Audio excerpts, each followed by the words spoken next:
In today's show, Nate Duncan of the internet and also the Dunc'd On podcast joins the show to talk about the Blazers ahead of the trade deadline. Welcome to Locked On Blazers. Let's get into it.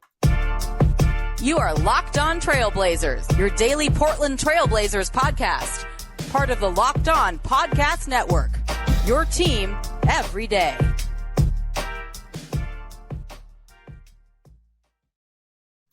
What up, world? It's your past first point guard and Trailblazers reporter, Mike Richmond. You are listening to another episode of Locked On Blazers, part of the Locked On Podcast Network, available wherever you get podcasts. Make the show your first listen every day, coming at you 5 days a week, Monday through Friday. So start your days. Tell your friends to do the same. It's Locked On Blazers, your team every day. Today's episode, a very special one. We are joined by annual, semi-annual, what's it? I guess biannual, but the part. But the way you mean it when you come on twice a year, guest Nate Duncan of the Dunc'd On podcast and the basketball internet at large. Nate, how you doing? Doing well. Let's talk a little Blazers on this Sunday morning. Yeah, so we're recording this on a Sunday morning. The Blazers are going to play a couple basketball games before this episode comes out. So, oh no, I'm sorry. That is one of the all-time faux pas to just assume that the episode was coming out immediately. Hopefully they won't trade anyone before that. Yeah, that's what I was really worried about too. I was like, please don't make any moves before Wednesday morning when this drops. I might even drop this late Tuesday just in case. But the Blazers they're going to play a couple basketball games. So if we don't know what happened in the Lakers game and the Spurs game, is because they haven't happened yet. They happened in 8 hours or so. Before we get into trade deadline stuff, because we're 3 weeks out, less than 3 weeks out. What have you made of the Blazers in the first half of the season, Nate?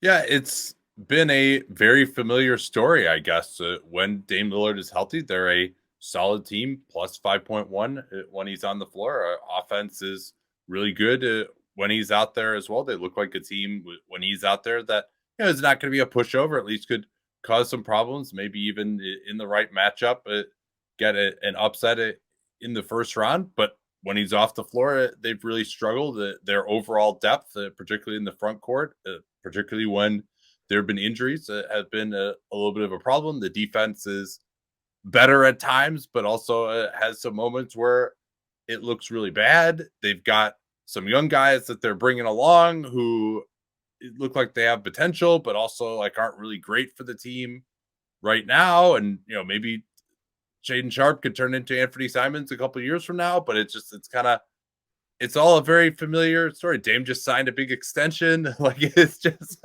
I guess this is kind of what they signed up for, obviously, by keeping Dame around. And it's really eye of the beholder of kind of whether this is all quote unquote worth it or not. They traded for another, starting power forward. It's all the same thing again. It seems like, really. Yeah, from my position, I was like, I record a daily podcast. I just change the names, right? I just ADR in, instead of CJ McCollum, I just say Anthony Simons. I'll put, Jeremy Grant's name over Robert Covington or Larry Nance from past episodes. And I just churn them out. That's no problem. I just can replay episodes from the past with a couple, subbing in a couple new names. So yeah, it feels really familiar. I think there was some question at the beginning of the year is how good Dame would be coming off an injury and all that stuff. And he's been really good. He's been basically back to his normal self. I think that question's been answered. They just don't have enough quality NBA players to really be a problem. What have you made of Shaedon Sharpe? I think you were intrigued by him early on. Now that you've seen him play 43 games or whatever, what do you think? We didn't get to see much of him in summer. I don't want to say famously because it may not have reached that many corners, but he was number one on my draft board. That in large part was due to not being particularly fascinated with any of the other players who are on there. And so I'm like, hey, a guy who has this type of bounce, can shoot the ball like this, he's got the most potential. That's what I'm shooting for, is that upside. And obviously I would have Paolo well behind him at this point in time, but that's because Paolo has really exceeded my expectations. I kind of had Paolo and Shaedon as co-number ones, and that you'd be insane to have Shaedon over Paolo this time. But I guess not even that Shaedon has been so good.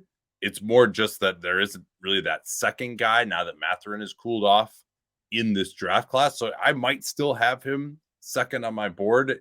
Not even that he's impressed me that much, but just due to the obvious potential. I got a few more thoughts, but if you wanted to react to that. Yeah, I would maybe keep Jabari above him because I think if he was in a better ecosystem, he has the potential to be a better defensive player. He's just in one of the worst organizational ecosystems you could possibly imagine in terms of a young player getting like meaningful minutes. But yeah, I didn't know you had him number one, but I knew you were one of the people out there in the world who was very high on him because when I was doing my little draft roundup, I was like, well, Nate Duncan really likes him. I mean, there's got to be something said for that. Nate Duncan is a fan. So yeah, I think in general, Sharpe has been, well, he was good to begin the year, and then he had a really tough December where I feel like they kind of, they just park him in the corner, and I feel like teams just said, okay, we know what he's going to do. But I think he's been better in January. Like I think he's really found a groove in the last couple of weeks. He's not like a high level NBA contributor, but he's pretty darn good for a 19-year-old. What are your other thoughts about him now that you've seen him play? Yeah, I thought there have been times when his effort has been good this year. I mean, with just the total lack of any kind of high level experience, obviously that was going to be a question mark. Clearly, he still has a long way to go in terms of understanding defensive concepts. I would say where I've been probably less impressed is I thought his handle would be a little bit better than it has been. Like if he's dribbling out on the floor, and they haven't put him in that role very much for that reason, and also because he's always playing with a Simons or a Lillard basically, but he's not like he could get pressured up even if he's bringing the ball up floor. Like I thought he had a few more moves to get to his shot off the dribble, and instead it's kind of, all right, if he catches the ball on the move, he can take one or two dribbles, maybe step back, get his shot off that way. But obviously if he's going to be a really high level player, he's going to need to be capable of operating more in pick and roll. The biggest issue with him from a physical standpoint was that he didn't have the absolute quickest first step. And I think we've seen that. But I think with his ability to rise up, you should be okay if he can just have enough of a functional handle to use the screen and pick and roll, get to a spot and score. And, obviously like his cutting, his alley-oop game, like all that is good. So I'm probably lower on him than I was at the draft. Not even that he's been bad, but just because we haven't seen the hint of that, 90th percentile outcome, which is kind of what I was chasing by having him as high on the draft board as I did. Yeah, he takes a lot of bad shots because of the handle. Like he'll take one dribble, two dribble pull-ups and take like tough 20-footers because he doesn't have, they came to my strong hand. He doesn't have that quick crossover into another move. Like he has, he tries to shake you with one move and then straight line drive. And sometimes it leads to him putting up crazy highlight dunks. And other times like that straight line drive gets cut off and he takes some tough 20-footer pull-ups like that. He's 19. You're going to do it. It's going to happen that way. The other thing you mentioned, I think, is something that he has improved at is just playing harder. There was a while where it was like, why isn't he just, what do they need to do to get him to have more juice? And I feel like he was kind of figuring out where that was going to be, particularly not just on defense, where I think he's really bad, but like he's a teenager, so I'll give him a pass, but like on offense, just like not ready to attack, not ready to like, why are your feet not set if you're standing in the corner? What are you doing there? Like, what do you think the job is if you're spaced in the corner on a Dame Nurk middle pick and roll? Like you need to be ready to catch and shoot it. So I think he's been good. And I think because of the Blazers' depth, he's not just playing because they're force feeding him and try to get him to 2,000 minutes or whatever. Like they kind of have to play him. He's like an important part of their bench group. So yeah, I think I would say overall my returns are positive. I'm probably the reverse of you. I was lower on him coming out of the draft. Now I'm like, yeah, he can play. He'll be fine. Let's talk some NBA trade deadline stuff. We are, like I said, we're recording this a little bit before it comes out. So if the Blazers make any trades, who knows if this will see the light of day. I'll just have a little Shaedon Sharpe talk and then an apology for the second part. Today's episode is brought to you by FanDuel. The NFL playoffs are here, and I'm excited to tell you about our new sports betting partner for Locked On because they're the #1 sports book in America. It's FanDuel. And if you're new to FanDuel, that's even better. They have so many great features that make betting on sports fun and easy. Plus, new customers who join today can get started with $150 in free bets guaranteed when you place your first $5 bet. Just sign up at FanDuel.com/lockedon. FanDuel has all your favorite bets, from the money line to point spreads to player props. Plus, you can even combine your bets for a chance at a bigger payout with the same game parlays. All that is on an app that's safe, secure, and super easy to use. So football fans, basketball fans, sports fans, don't miss out. Place your first $5 bet to get $150 in free bets, win or lose, at FanDuel.com/lockedon. Make every moment more with FanDuel, official sportsbook partner of the NFL. All right, here's the rest of my conversation with Nate Duncan. The Blazers, they're going to try to stay below the tax line. They're $67,000 below the tax. Unless they get somebody really good, this is not a tax team. It wouldn't really make sense to chase future tax years, jeopardize future repeater tax years for a team that's going to, finish somewhere between 6th and 10th in the West, 6th and 12th in the West. What do you see them? What do you see as their biggest parts to move heading into this trade deadline?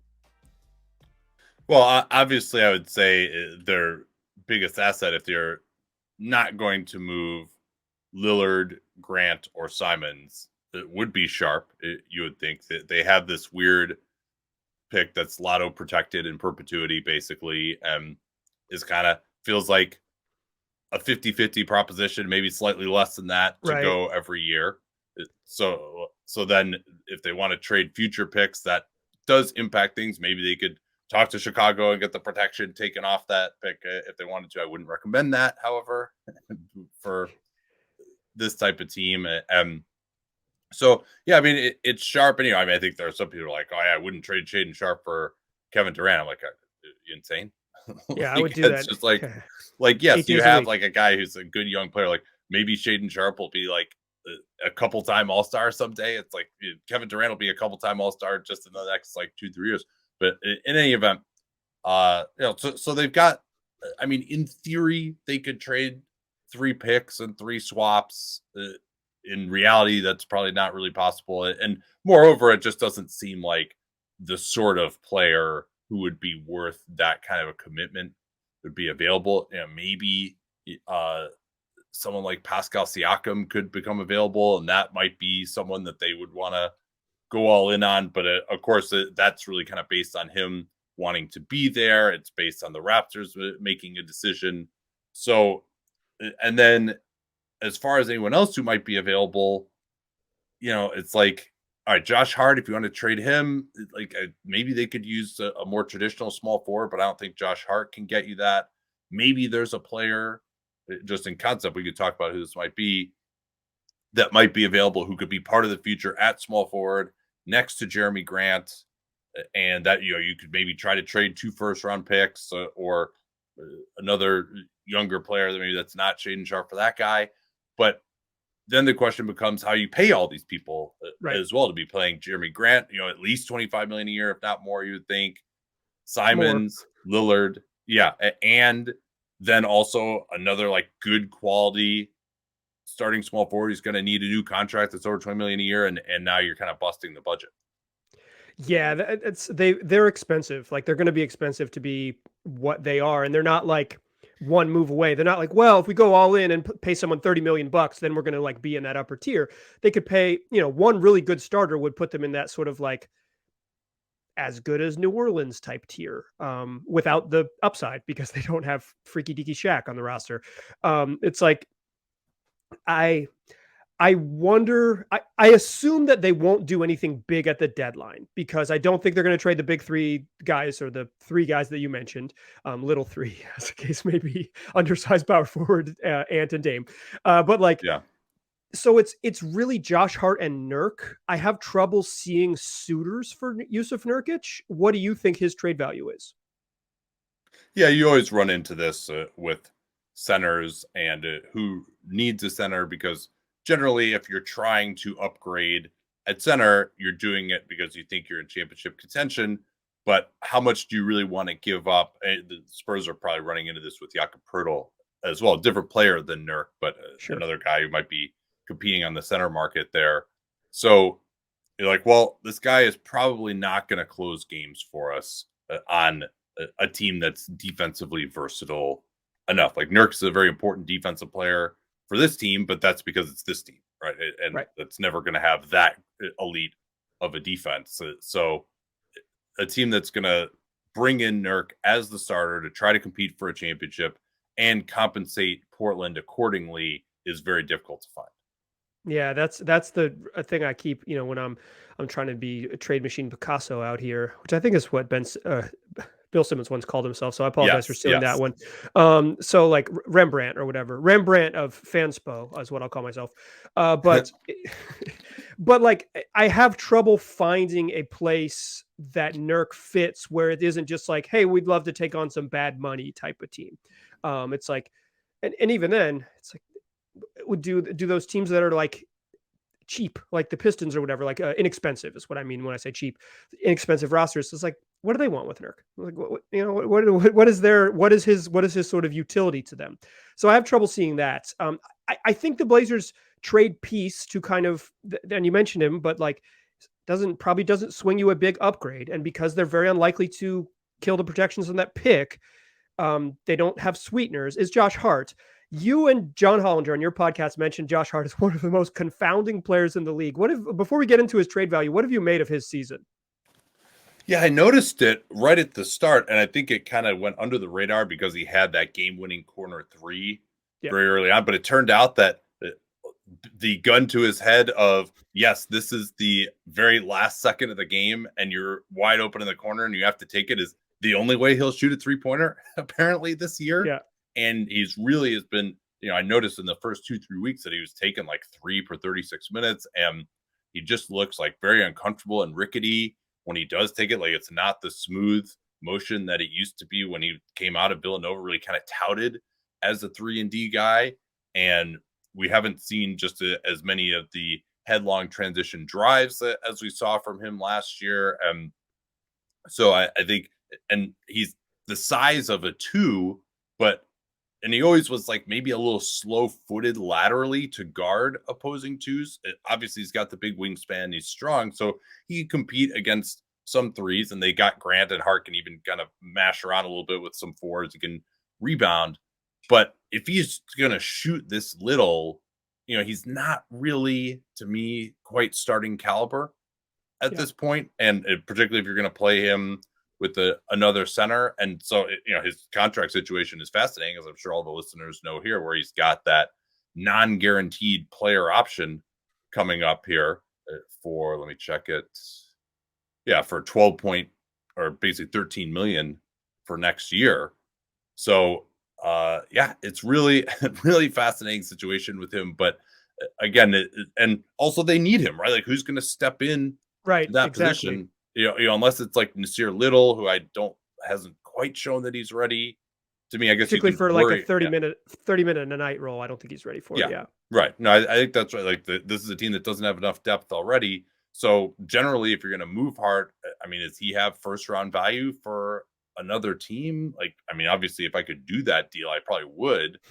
But I don't think that that's out there. So I think they kind of I think you try to sell him hard to the Bucks. The Bucks need kind of that wing player, and you're just like, Josh Hart is better than Grayson Allen. You call him every day, and you send him clips, and you say Josh Hart's better than Grayson Allen, and see if the Bucks, a team that needs one piece to go the next level and kind of needs a wing, you try to find that suitor, right? Like that feels like to me like the best. When I've been looking around, that seems to me to be the best Josh Hart landing spot, because it's like, they need one more guy who can kind of, the PJ Tucker role, someone who can get just die on the wing. Like, hey, can you go out there and let someone score 40 on you, but we won't have to double team? I think Josh Hart can do that at a relatively high level. And if he wasn't asked to start, he'd be way better. I think one thing that's been strange is that last year with New Orleans and then with the Blazers when he got here, but it was like a weird situation. They let him run a ton of pick and rolls. He doesn't run many pick and rolls, and he has kind of vaguely hinted at that change in role, less on ball stuff has kind of thrown him off to find his way. That doesn't really explain not shooting, but it does explain kind of just like, I don't know, general taking a step back because you feel like you're just like, I'm a floor spacer, but they're not utilizing my skills or whatever it might be. I think that's a curious case of Josh Hart. Yeah, I guess so. I mean, it's just, I don't know if you agree, but when he actually does take the threes, I'm like, wow, this is taking him forever to load up. It seems like he doesn't have a solid base on his shot. It's I would not say compact. I think the release is more than the base. It's like he gets it up about 20% of the way, and he's just like, should I shoot it? And he has this like half hitch. It's not like a full physical hitch, but it's like almost it's just not fluid from the ground up because it's like, I don't want to shoot this ball. He had a tough one at the end of the game a couple weeks ago, and he's just like, you got to take a 3-pointer, and does it and dribbles into a turnover against the Cavs. It's like, and then he spent the weekend following that turnover. He launched threes. He took 11 in 2 games. It's like they clearly were like, please, Josh, shoot the ball. Yeah. He went like 2 of 11 or whatever in that stretch. Yeah. So when Nate Jones, who works at Damian Lillard's agency, is commenting on him passing up shots, that's not a good sign. Yeah, but publicly multiple times saying Josh Hart needs to shoot more. That is, that it is everywhere if it's out publicly in that manner. It's certainly in the locker room and in the conversations with him. You mentioned the Blazers upgrade for a wing.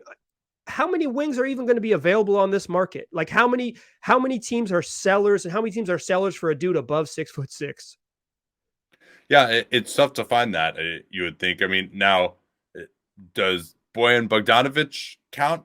Not a guy I think is young enough to be a great fit for the Blazers, although certainly having that level of shooter would be pretty cool. And maybe one more creator, though they're the starting lineup kind of has enough creator. I think Bojan in the second unit could really. They're light on shooting. Yeah. They could use one more shooter for sure, if not 2, but 1 for sure. Yeah, Jay Crowder is out there. Kelly Oubre is out there as well. I'm quite certain Gordon Hayward could be had, but he wouldn't fit into the salary structure.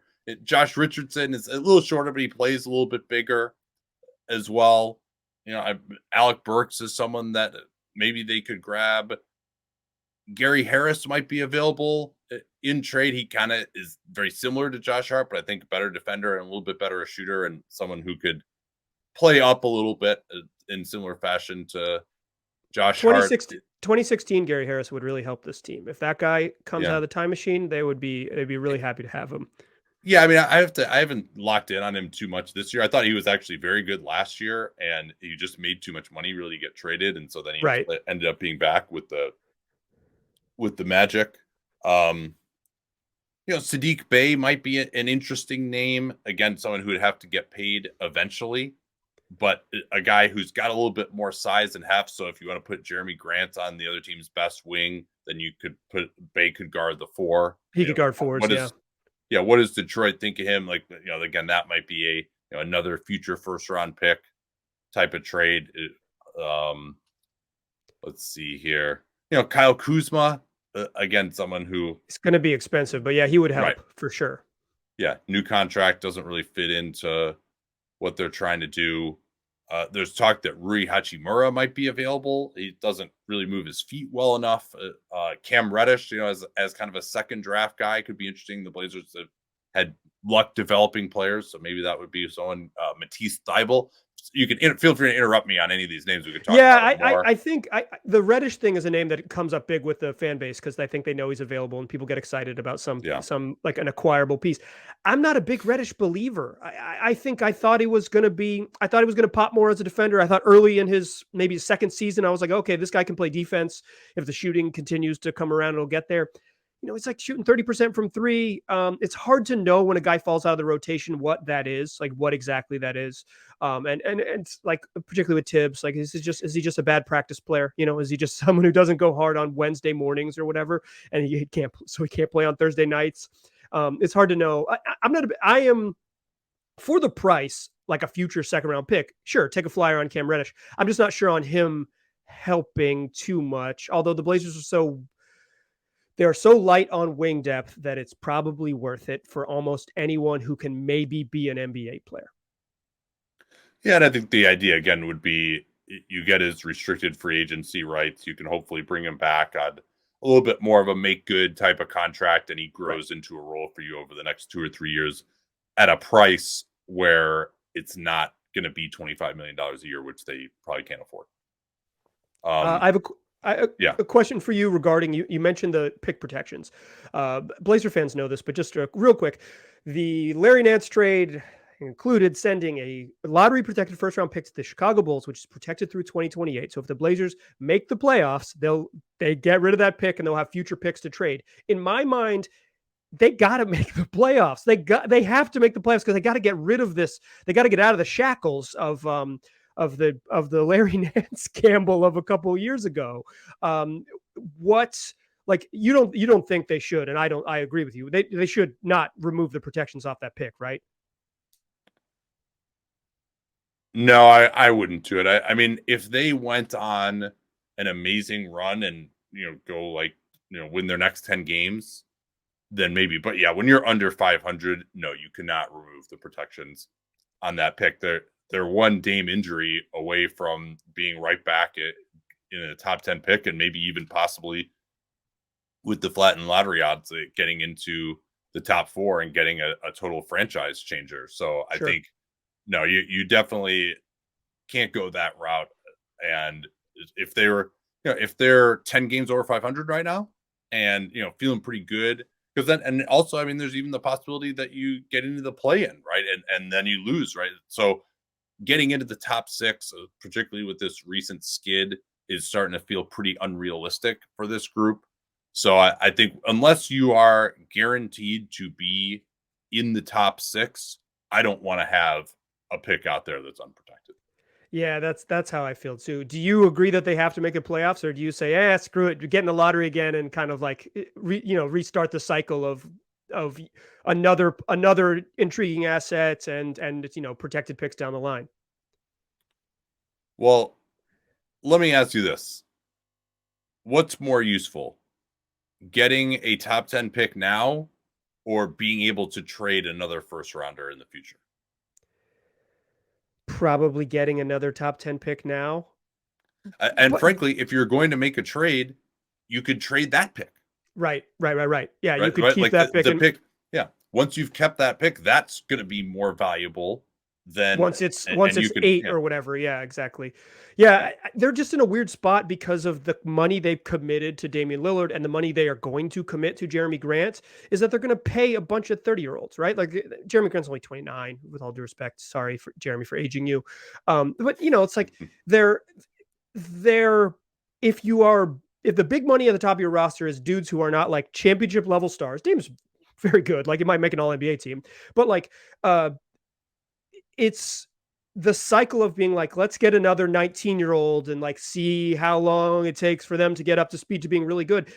They're just in a weird spot. Like I agree that that's the most responsible way to build, but I'm not sure I'm not sure you can achieve both timelines. I'm not sure you can win and be competitive with Dame and Jeremy Grant on this roster and also like continue to reload on lottery picks. So that part for me, I have trouble squaring like what the plan is.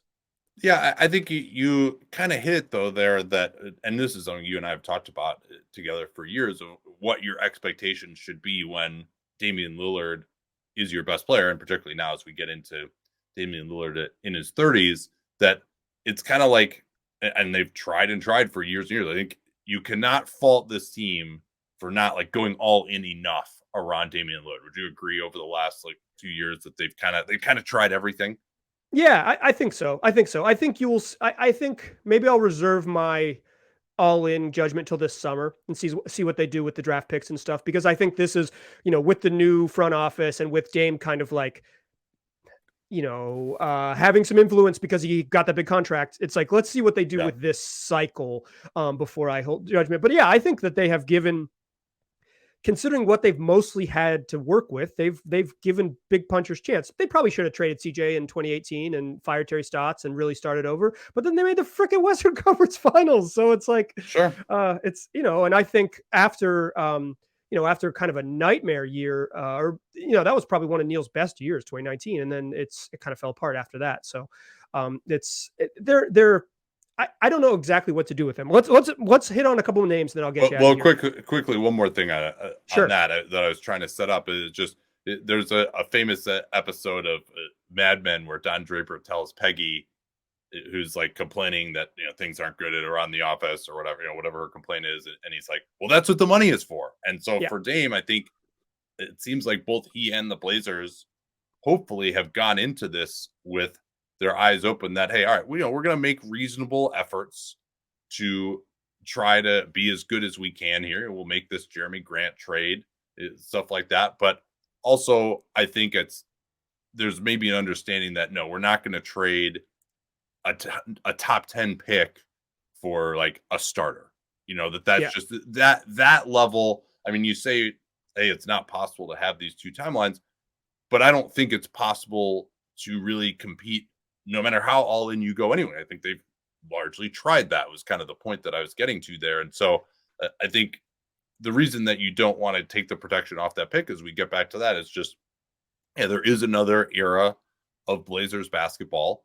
Also, quite frankly, if you get a player who really, really pops, he'll have more trade value than the pick itself would have early on. So if there's really a game changing, Kevin Durant type of deal out there that could make this team a realistic championship contender, you're probably better off having the pick and making that play. But I think what I'm saying here doesn't mean, oh yeah, we should tank. Like, we're going to try to make the playoffs this year. It's just, if we get to the point where it's obviously not going to happen, then obviously you can reassess that and kind of do what they did last year down the stretch. So I think ultimately, like, it's what everyone has kind of signed up for here is this sort of 2 timeline thing where, hey, we're going to make reasonable efforts to be good. We owe you that. You're going to be a franchise legend. You still want to be here. We are paying you what's going to be a crazy amount of money as you get into your mid-30s. You'll be massively overpaid. So we gave you this extension. You wanted to be here. $65 million at 36 is too much money? Yeah, we'll see if it ends up being that much based on the new TV deal. That'll be interesting. It could be more like mid-50s, but yeah, it's going to be a little particularly like that 35% of the cap, whatever it is. Yeah, that extension was not a move that you make because you're being fiscally responsible. That's like, hey, we're rewarding you. We want you to be happy. But you know what you're signing up for here. 100%. I think both sides, like you said, both sides have to understand what the deal is. It's like, you want to take a max contract extension, we will give it to you. You got to know how it all works on the back half. You mentioned a bunch of wings that I am not excited about. Kelly Oubre Jr. or Kelly Oubre might be my least favorite player in the NBA. Jay Crowder is incredible reputation. Maybe not a very good basketball player. Totally fine basketball player. But he's being treated like a real franchise savior. Maybe he'll help the Bucks win a championship and all look stupid. The name that seems to be, that you didn't mention, is OG Anunoby. Do you think the Raptors would move him, and what price would be reasonable for the Blazers to pay to get, because he seems to be like young, all NBA potential, one of the best perimeter defenders in the league, but like, what is too much to pay for an OG Anunoby? Well, I think just in terms of a price that would make sense for him, and this is kind of assuming that he wants to be there and that he's probably makes too little to extend. So you're going to run into a situation where he's going to be a free agent after next year and he could leave potentially. But just in terms of like what I think is a fair price for a guy like him, something on the order of 2 first-round picks that are pretty good, or a first-rounder and like a good young player. The Sharpe straight up for Anunoby is kind of an interesting idea. Potentially, I'm sure that one has been bandied about. Now, the question of whether that makes sense for this team or not is a separate one. But in terms of what I think a fair price would be, given his contractual situation in particular, I mean, I think he's one of the best 3-and-D players in the league. Right. That's about where I would end up, I think, in terms of. I think the idea is like Anthony Simons and a first or something like that. Would you do that? And I think maybe, yeah, I would definitely consider it, but I think you might end up getting burned because Anthony Simons might end up he's 23 and he can really score. Like, you might end up being like, damn, we should have held on to this really good player who has, like some real skills. Same with trading Shaedon Sharpe. It's like, it's the timeline thing. What timeline are you operating on? Are you trying to be really good in 2025, or are you trying to, build beyond that with a sort of younger, more controlled dudes under 25 years old who will still be under 25 when you hit that summer? So they're in a weird spot. What do you think they make a move? I'll get you out of here on just a guess. What's you think they make a move? I mean, I think some something will happen just due to the financials to get a little more breathing space, to get some buyout guys or just sign someone else or whatever. So I think there'll be something. As far as what we would consider a major move, a Hart trade, a first round pick, or a significant young player going out, I would say probably not. Yeah, I think they might trade Josh Hart. They might, just because of his entering free agency, probably, unless the graphs perfectly align and he comes back. But that's that's a tough one. So I think they might, but I will guess they do something. But big move, I think almost no chance. I think their big swing, they're going to have to do it in the summertime when they have more clarity on what their future pick situation is. Nate, thanks for joining the program. I really appreciate it. Yeah, always a pleasure. If people are looking for more of you, where can they find it? Yeah, well, you got the Twitter handle in here, so that's probably the easiest place. But of course, we have our subscription podcast service, Dunc'd On Prime. John Hollinger is part of that. Once a week, we've got our mock trade deadline coming up. I think Kevin Pelton and Dan Feldman are going to be on that as well. We also have Seth Partnow doing some writing and statistical support for us as well. Dan writes 5 days a week on whatever the biggest updates of the day are, so you get that in your inbox. We got a great Discord community as well, so I encourage people to check that out, or maybe get the basketball fan in your life a gift subscription. Yeah, listen, it's a lot of content. I'm gonna give you guys the elevator pitch. It's a lot of content. They're bringing you a lot of audio content, and now with the writing stuff, it's Dunc'd On Prime's got it's in terms of what you are paying for is you will get a lot of volume and really just in-depth stuff that you're not going to find a bunch of other places, basically nowhere else. With all due respect to my colleagues here at the Locked On Podcast Network. Nate, I appreciate you. Dear listeners, come back for tomorrow's show. We'll keep it rolling 5 days a week. That's what we do. Tell your friends about this podcast. Tell them they can get it wherever they get podcasts and also on YouTube. I appreciate you listening. I'll talk to you soon.